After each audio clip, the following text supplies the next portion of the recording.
YSR Congress party అధినేత మాజీ ముఖ్యమంత్రి వైఎస్ జగన్మోహన్ రెడ్డి గురించి దాదాపుగా అన్ని విషయాలు మనకు తెలిసినవే. సుదీర్ఘ కాలంగా ప్రజా జీవనంలో ఉన్నందుకు కుటుంబ నేపథ్యం, చదువు, ఆయనకు ఉన్న సొంత ప్రైవేటు సంస్థలు, ఆస్తిపాస్తుల గురించి ఓ అంచనా అనేందుకు అధికారికంగా తెలిసిందే. ఆయన రాజకీయ ప్రస్థానం గురించి కూడా రెండు తెలుగు రాష్ట్రాల్లో బహుశా తెలియని వారు ఉండకపోవచ్చు. వైఎస్ఆర్సీపీ స్థాపించిన పరిస్థితులు, అందుకు దారితీసిన సంఘటనలు, 2014 నాటి ఎన్నికల్లో ప్రధాన ప్రతిపక్ష నేతగా, ఆ తరువాత 2019లో రికార్డు స్థాయిలో 151 అసెంబ్లీ స్థానాలతో ఘన విజయం సాధించాడు. ఇప్పుడు తాజాగా ఆయన అభిమాన క్రికెటర్ ఎవరో కూడా వెల్లడైంది. అతను కేతేశ్వర్ పుజారా. అంతర్జాతీయ క్రికెట్ కు రిటైర్మెంట్ ప్రకటించిన ఈ స్టార్ బ్యాటర్ కు జగన్ బెస్ట్ విషెస్ తెలియజేశారు. ఆయన భవిష్యత్తు ఉజ్వలంగా ఉండాలని, అన్ని రంగాల్లో విజయం సాధించాలని కోరుకుంటున్నట్లు చెప్పారు.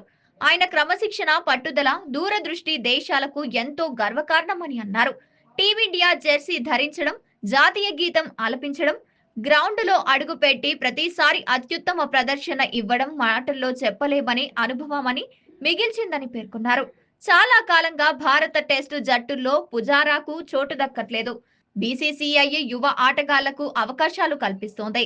చివరిసారిగా 2023లో కెన్నిక్ టాకు ఓవర్లో ఆస్ట్రేలియాపై టెస్టు మ్యాచ్ ఆడాడు పుజారా. ఆ తర్వాత జట్టులో చోటు చేసుకుంటున్న చోటు కోల్పోయాడు. దేశవాళీ క్రికెట్లో భారీగా పరుగులు చేసినప్పటికీ బీసీసీఐ పెద్దగా పరిగణలోకి తీసుకోలేదు. అతనికి జట్టు మళ్లీ అవకాశం కల్పించలేదు. ఈ పరిస్థితుల మధ్య జాతీయ జట్టులోకి పునరాగమనం అసాధ్యమని భావించిన నేపథ్యంలో తేజేశ్వర్ పుజారా రిటైర్ కావాలని నిర్ణయించుకున్నాడు. దీనికి సంబంధించిన వివరాలను తన అధికారిక ఇన్‌స్టాగ్రామ్ ద్వారా వెల్లడించారు. అన్నిటికీ ముగింపు ఉంటుందని, తన కెరీర్‌ను ముగిస్తోన్నదని చెప్పారు.